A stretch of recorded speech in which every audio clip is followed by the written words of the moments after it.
6 horas 30 minutos da manhã, vamos falar sobre a Copa São Paulo de Futebol Júnior. Ontem a bola voltou a rolar e agora só para no fim do Brasileirão, hein, Felipe Melo? Tudo bem, Pedro? Bom dia, Silvânia. Bom dia. Bom retorno para Silvânia. Feliz ano novo. Ailton Dias, feliz ano novo para todo mundo. Olha, a Copinha começou ontem, né? Com muitos jogos, já teve goleada. O Atlético Paranaense derrotou o Sparta por 9-0, Francana 2, Rio Claro 0, Lemense 0, Gama 2, Botafogo do Rio 1, Tiradentes 0. O Catanduva empatou com a Portuguesa do Rio 2-2 e o Ceará derrotou o Rondoniense por 1-0. Os jogos de ontem.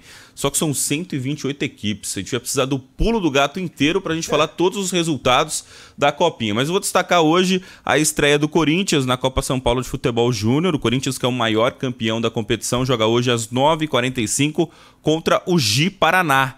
Corinthians e Gi Paraná, a sede do Corinthians é em Marília. E hoje também tem a estreia do São Paulo. São Paulo enfrenta o Porto Vitória às 7h30 em Araraquara, destacando essas duas equipes. O Corinthians, o maior campeão, e o São Paulo também, que já venceu a Copa São Paulo de Futebol Júnior, estreando hoje na competição, maior competição de clubes que temos aqui no nosso país. Por falar em Corinthians, viu, o Felipe Melo, que vai estrear hoje... Ontem foi a posse oficial do Augusto Melo, novo presidente do Corinthians. Ele falou sobre reforços ou não?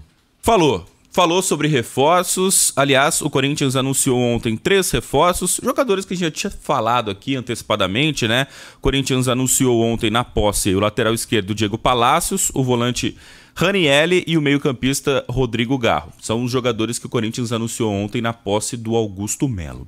Mas eu acho que o torcedor do Corinthians quer saber sobre o Gabigol. Ficou tão nítido que o Corinthians tem o maior desejo do mundo em contratar o Gabigol nessa temporada, né? O presidente até deixou isso claro e ontem ele foi questionado. E a situação com o Gabigol? Inclusive, o Marcos Braz, que é vice-presidente do Flamengo, estava ontem na posse do Augusto Melo do Corinthians. Então demonstra ali que as duas diretorias têm um bom relacionamento. O Marcos Braz foi lá assistir a posse, prestigiar a posse do Augusto Melo. Mas vamos ver o que o Augusto falou sobre a negociação envolvendo o atacante do Flamengo, Gabigol. Gabigol, tem conversas adiantadas, tá bem... Depende deles agora, né?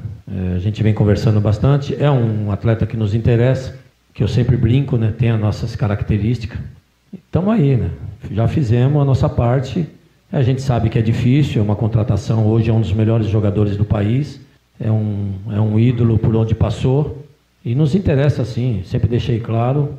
A nossa parte já fizemos. Agora depende deles, né? E está caminhando bem, se Deus quiser. Tá aí. Então, o Augusto Melo falando da situação do Gabigol, a parte do Corinthians foi feita, agora depende do Flamengo vender ou não, aceitar um negócio com o Corinthians ou não em relação ao Gabigol. Um outro detalhe importante ali foi em relação às dívidas, né? Ele falou que o momento é muito delicado, assumiu um clube muito endividado, devendo jogadores, o próprio Matias Rojas, que foi até divulgado lá que o Corinthians está devendo 5 milhões de reais para ele. Chegou no meio do ano, já está devendo 5 milhões de reais para um jogador, outros jogadores também. Diz que vai quitar essa situação e anunciou que a Arena do Corinthians terá 54 mil lugares. Então vai ampliar a Arena do Corinthians.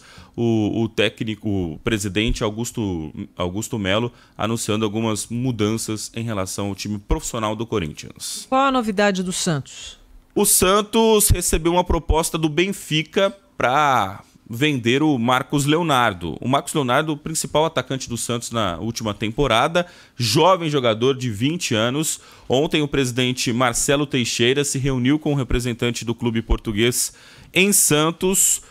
A informação apurada pela Rádio Bandeirantes é que o Santos não abre mão de receber 18 milhões de euros por 70% do passe do atacante. Os valores oficialmente que o Benfica ofereceu a gente não tem ainda, mas o Santos só deve fazer negócio se chegar nessa casa aí de 18 milhões de euros para vender o principal jogador do clube para o clube português.